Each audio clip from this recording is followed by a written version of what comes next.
Hey guys, Marsegan here, bringing another Dragon Ball Z Dokkan battle video, and so I have been away for a couple of days, so I did miss reporting on some big news. Funnily enough, something I reported when the announcement came out for JP, and strangely enough, I did actually predict in that video, because we were talking about it on stream when looking at the time that the current global banners go away. Something seemed a bit different to the way that would usually work, right? So in that initial video where I reported on Android 21 being revealed as the next Dokkan Fest for JP, I did talk about the possibility that this could be a same time release for global, and of course we did get the news yesterday that it was indeed going to be a same time release. So instead of Tech Super Trunks, which most of us were expecting to be the next release on global, we are getting the new Android 21 and everything that comes along with that celebration on global, and that is going to be coming out tomorrow. So by the time this video goes up, it should probably be around 2:30 p.m. in the UK. So we are looking at somewhere around 15 and a half hours until it comes out, 6 a.m. So I'll be live in the morning to summon and to go through all of the new content. So we're going to go through, we got the data download this morning on global, confirming everything that is coming to the version of the game. So I wanted to do this video just to go through everything in review, talk about the actual cards themselves, because obviously whilst I saw the info on Twitter yesterday, I don't have a video up about it. So if you have missed any of the info about the new cards or anything like that, all of that will be covered here. So shout out to Proton, as always, for putting together the details of the data download, and we'll go ahead and take a look. So you can see here there will be a promo movie to start up. This is of course a Fighters crossover celebration. Fighters is getting that big update to have the rollback netcode, so kind of cool that they're having a big update for the game, and we are finally getting some kind of other Fighters crossover. So we're getting the new AGL Android 21 as a Dokkan Fest. She has an evil Android 21 side banner unit. I remember getting really confused when I saw the super attack video that they posted on the Twitter, because obviously they always put the side banner unit first, and all we knew at that point when all the info dropped was that a new 21 was coming out, and literally the first animation at the video was evil Android 21, then it went straight onto the normal human 21. So I was a bit confused, but yeah, that's because she is the side banner unit. And then we are also getting a free to play physical Android 18. The card art has Android 21 in it, and she does have a unique name, so she will function with all of the other Android 18 cards, so that is pretty cool. And we are getting the INT free-to-play Android 21 EZA finally, which I think a lot of people, of course, predicted that would happen with this celebration. I think we mentioned that on the original news video as well. So we're also getting a couple of new challenge events, the new Dokkan event, obviously, to awaken Android 21 and the side banner unit, new battlefield, and we are getting a chain battle versus evil Android 21. And then for global, we are getting a ticket because it's a Dokkan Fest. So this is good news for the future of the sync. Pretty much, I think we are, I think we're safe to say we are confirmed at this point that once the schedules are fully synced up, global is going to continue to get these ticket packs that you can purchase from the shop. Who knows, maybe they will finally update it so that JP gets them as well, but I feel like this is pretty safe to say now that global is going to continue to get those. And then the dot character 3 is the thing with the your profile, where you check your power level, that being updated now to the recent update that JP just got, where at the end of the month you will actually receive rewards based on how high you leveled up your profile during the month. So if you're someone that does a lot of link leveling, you'll probably find you're able to do that very easily, and you are able to get some good rewards. I don't think I ever saw clarification when we saw the list whether the results were cumulative or you just got each of the rewards the one time, because if they were cumulative, it was stacking up to a really nice amount of stones. But I don't think it's been a full month on JP since that update came out, so we actually don't know 100%, as far as I'm aware, whether or not you do get as many stones as we thought you might. But even if you only get a handful, it's free rewards you basically get just for playing the game. So obviously we have the promo movie here, which will be, on first login, just shows some clips of the super attacks and the transformations and stuff like that. I mean, you'll literally see this the first time you log in once the celebration starts, and then that'll be that. We're getting the Android 21 Dokkan Fest. So she is Android 21 brackets normal. So remember, you can farm the free-to-play one from the story event, the one that's getting an EZA. The first version that you farm is just an SSR Human 21. You just awaken her to UR, and then she will be a 100% chance to link level up the Dokkan Fest. And then obviously you ideally want to farm a second one to SA5 and actually awaken her into the Margin 21, ready for the easy A of the free-to-play unit. So that's the AGL 21. That's her when she transforms, because she does transform into Margin 21. The good version, you can see she has the blue eyes with the white background instead of the red and black. She is the good version. But you can see here, the side banner unit is the evil version, and it is the version that has already absorbed Cell as well. So she has the sort of purplish skin pigment with the Cell markings. So this is the side banner unit. Then this is the free-to-play unit. So the artwork for this is pretty great. It's 21 giving Android 18 her old outfit from the Boo Saga, and then obviously the actual awakened version is her with it on. So I think that is pretty cool. And then, yeah, the free-to-play one from the story event getting the easy A. So we have a challenge event of Ambition of the New Android. As far as I know, we don't know what that is specifically. It could be skill orbs. I'm not 100% sure. We do have the Wipe Out the Clones, which is the evil versions from Fighters of all the main characters in black and red. Seems pretty clear from the typing. We just got one for Heroes as well. This is just going to be another one of those. Go into each of the stages and do a certain amount of damage, and then you get a bunch of rewards. Pretty easy, straightforward content just to get some bonus rewards in the Ruined Cityscape here. Then, of course, the 21 Dokkan Fest, Battlefield, which is just a typical update with all the new missions that a new Battlefield has. The Extreme Chain Battle, that 21 art's actually really cool, because that's neither of the side banner unit arts, is it? Yeah, that's actually really cool. I prefer the normal Margin 21 to the Cell Absorbed one, but yeah, that art's really, really cool. The medals for the 18 that will obviously be from a story event, easy A medals. There's the Dokkan Festival tickets, obviously confirming that these are in the game.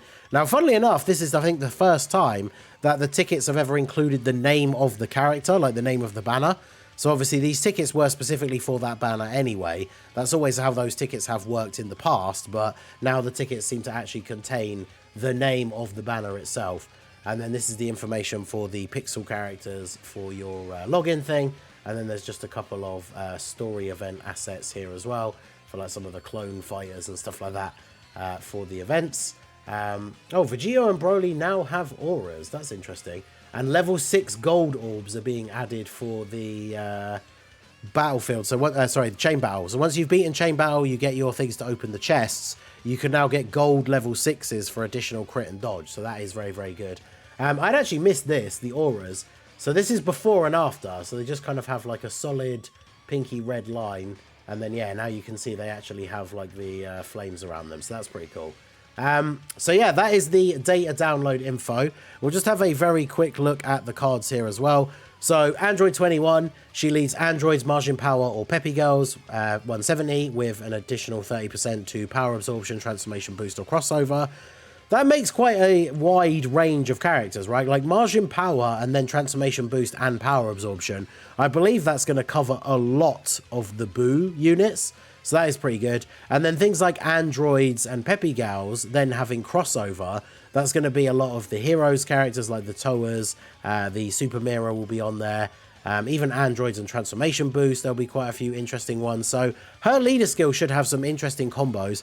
Probably not the strongest team in the game, but I mean, Peppy Gal's 170, she's not going to get any of the extra 30s, but you can run LR Bulma on this team. So any team that Bulma couldn't be run on and actually get the leader skill gets a massive boost, right? I mean, there's some events you can even run her without one, right? But I feel like that was before the Dismal Future Red Zones came out. So good 21, attack and defense 150, all allies key +2. Additional attack and defense 120 when attacking, so that's good. High chance to evade enemies' attack within the same turn. So she gets a high chance to dodge, but only after she attacks. So obviously not great for AoE bosses, unfortunately.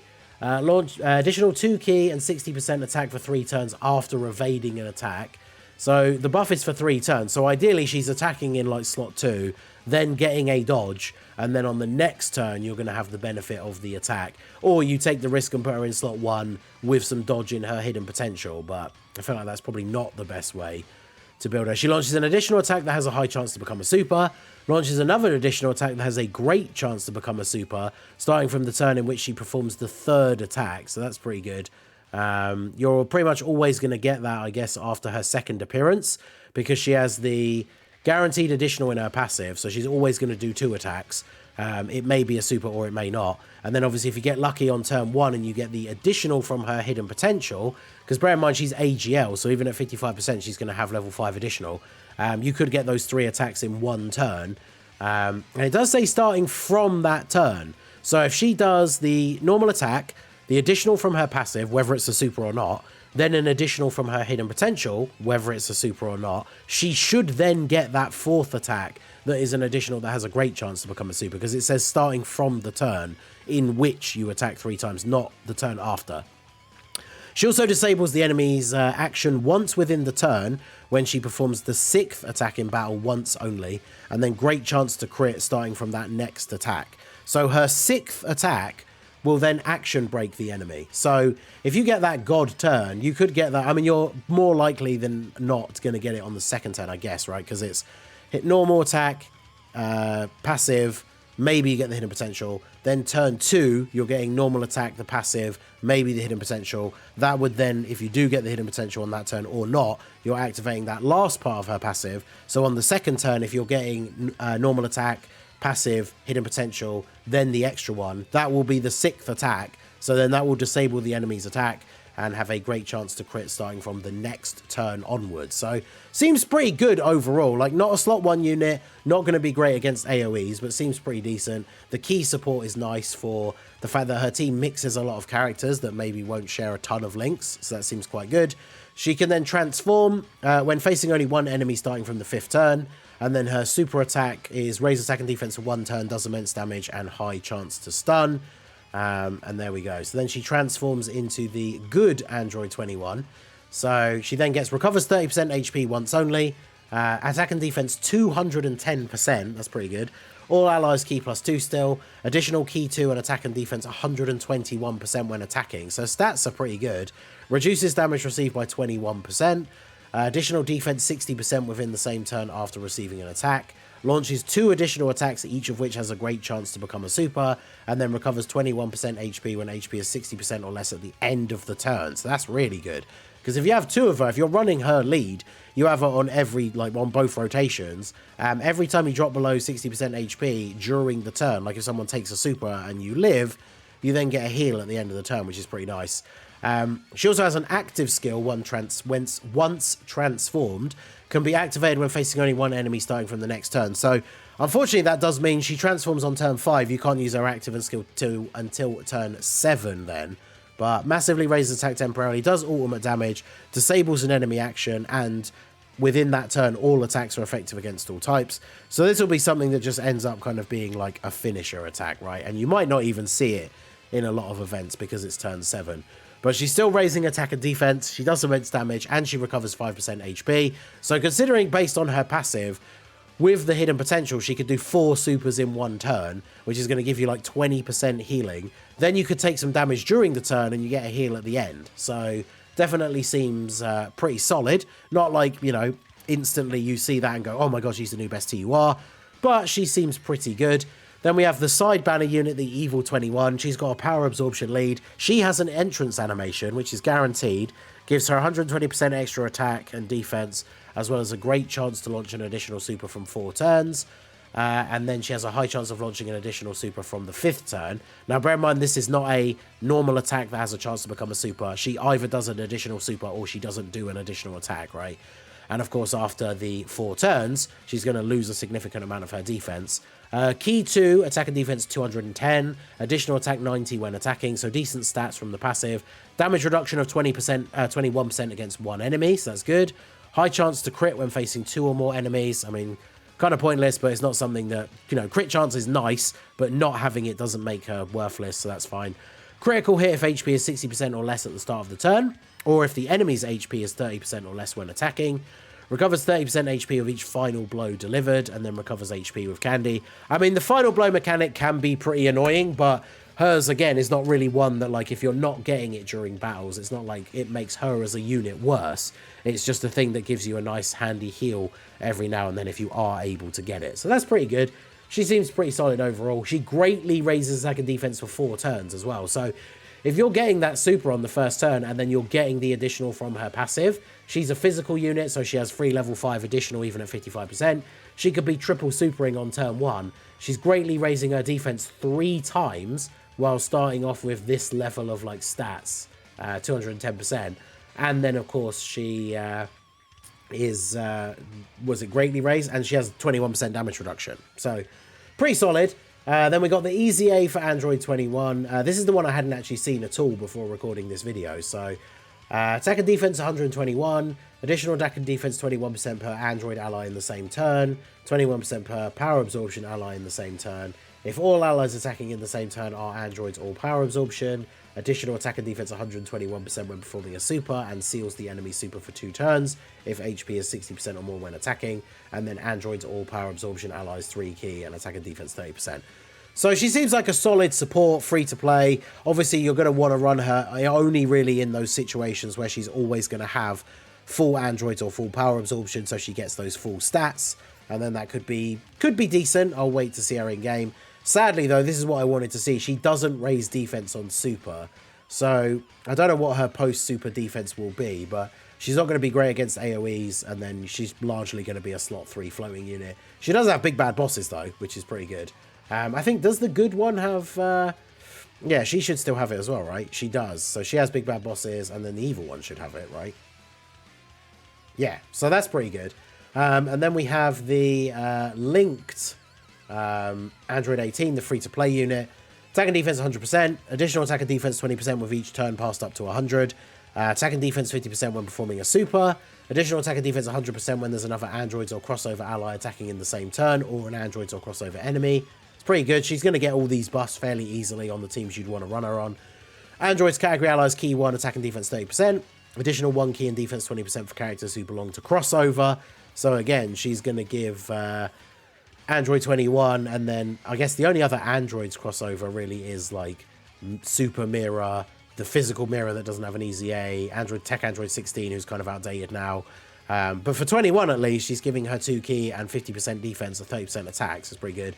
Starting from the third turn, from her third turn, because it's from the entry turn, recovers then to 18% HP at the start of the turn, plus 2 key and an additional 180% attack for 5 turns when HP is 80% or less at the start of a turn once only. So, starting from the third turn, she recovers HP at the start of the turn, and then once only if you're at 80% or less, she gets 2 key and a big attack buff, and she greatly raises attack and defense for 1 turn as well as lowering attack.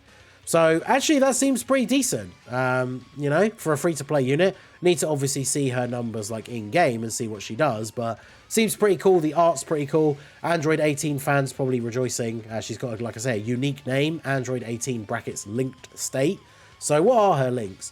Brainiacs, Twin Terrors, Android Assault, Shocking Speed, Sharing the Limit, Infinite Energy, Battlefield Diva. So, yeah, her links are going to be very, very good with other Android 18s. You can see here she's sharing like 7 and 6 links with these other 18s. So, yeah, pretty good. So, let me know what you guys think down below. Are you excited to summon for Android 21? Obviously, I will be live on stream to summon for her first thing in the morning when the banner comes out. So, hopefully, we will get some good luck. Obviously, your boy went all in on heroes, so kind of hoping to not have to use too many stones here, but I guess we'll see how it goes. You know, Android 21 is my favorite Dragon Ball waifu, so we kind of have to get her, right? As long as we get 1 copy for the content, it'll be fine. But yeah, I'll be live. Let me know what you guys think of her. Are you summoning? Are you skipping? I will put out a video later discussing whether I think she's worth summoning for and what I think her banner will look like. Because obviously she should have at least 1 Dokkan Fest returning for both versions as well. The banner could in fact be different on both versions, which is probably more than likely. So I guess we'll have to see. So let me know what you guys think down below in the comment section. And yeah, hopefully I'll see you guys at the stream tomorrow. So that is going to be it for the video, guys. This has been the Masked Ningen. Smash that like button, subscribe to the channel if you are new. Check out the links down below for the Discord and the merch store, and I will see you all again soon. Have a good one.